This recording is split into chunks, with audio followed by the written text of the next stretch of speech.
Questo letto sembra scomodo, ma in realtà non è così, secondo Gunther. Straordinario, un viaggio nel viaggio, con questa Mercedes classe G, che è stata chiamata Otto.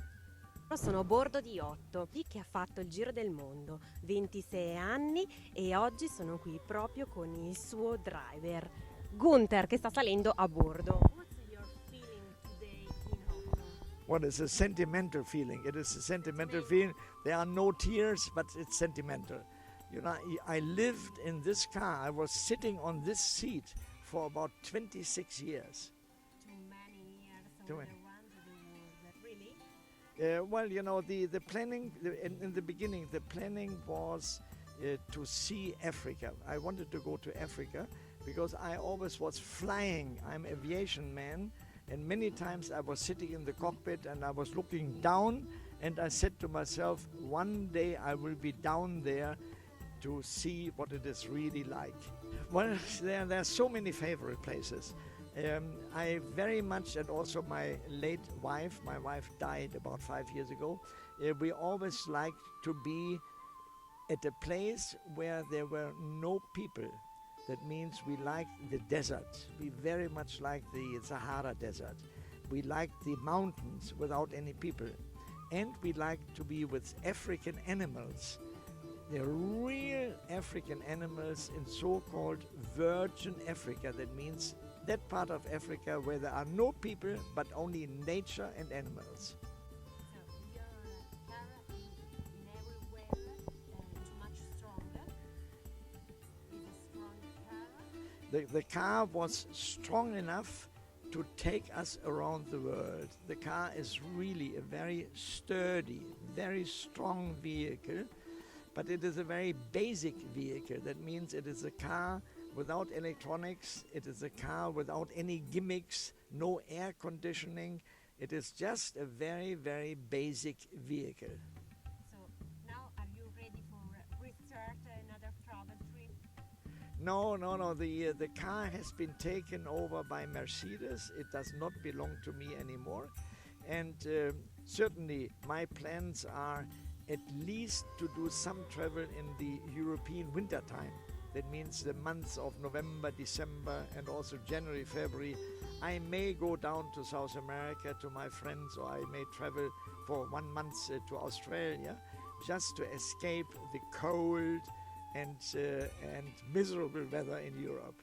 So have you learned too many languages on the world? Well, you know, we were pretty lucky. My wife, she spoke Russian, and she could read Russian, so that covers the entire East.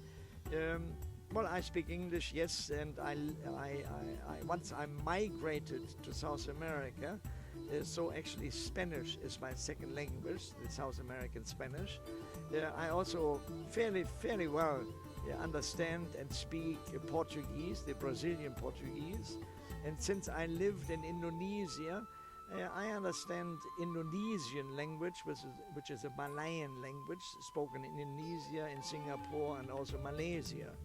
And also a little bit of Italian. If I would have a possibility, and I'm still thinking about it, I would like to go again to South America. I would like to travel one winter time, which is summer over there, in South America. That means October, November, December, January, February, March, April, all over the southern part of South America, which is Argentina, Chile, Uruguay, southern Brazil, Paraguay, and Bolivia. So I'm so curious because you drive a lot, but in your car there are a women.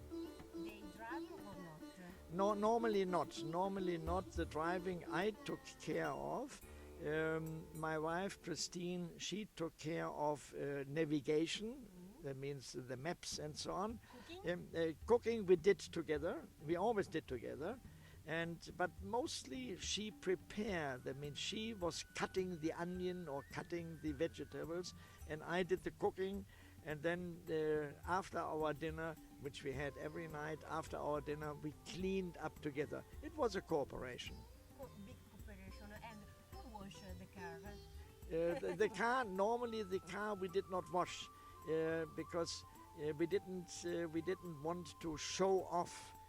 The car always was a little bit dirty so people did not recognize the car as a special car.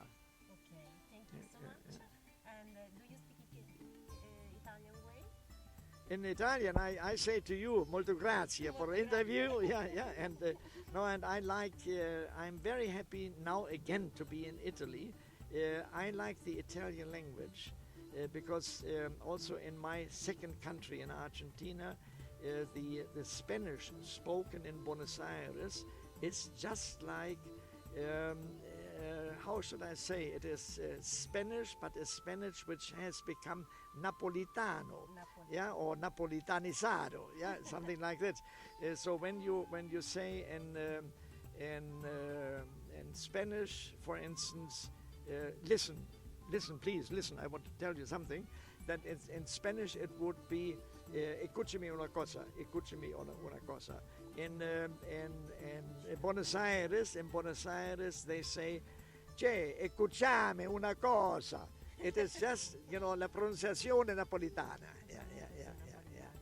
The most interesting for me, the most interesting and also the most enjoyable experiences have been the experiences with animals. Animals in Africa, wild animals. I remember one night I was sleeping in a hammock, hamaka, Yes. sleeping in a hammock, and suddenly I got the feeling, oh, I'm not alone. You smell, you get the feeling. So I lowered the hamaka, I looked out of the hamaka, and there was about 50 centimeters, there was a spotted hyena. Wow. Hyena. Have you seen a gorilla? I have seen gorillas, yes, I have seen the so-called mountain gorillas in the border area between Zaire and Uganda in the wilderness, And yeah. Simba? And sorry? Simba, lion. Yes, yeah, no, certainly, yeah. I had, with my wife, we were watching a group of lions which were lying around Otto. Wow, Yeah, they were eating a buffalo. They just got a buffalo, It's okay. and we were with these lions for the whole day. Wow. We had the toilet problem, because we could not get out. Yeah. So, and tomorrow when you wake up, what do you think About the tour or about the life? life? Well, I'm Because it- be very happy, and we both, my wife and myself, we could be very happy that we got along, that we managed to live together for 20 years. Wow. Because we lived together like Siamese twins. That means we only lived within Otto or next to Otto, but always 24 hours every day we were together. Wow, and unbelievable. Yeah, it's for me also. I can be very happy. Yeah, it And, worked. do you think to write a book about your beautiful adventure? Yes, there are two book products under consideration, under planning. One is a child book telling the kids what Otto discovered. It will be a very, very nice book.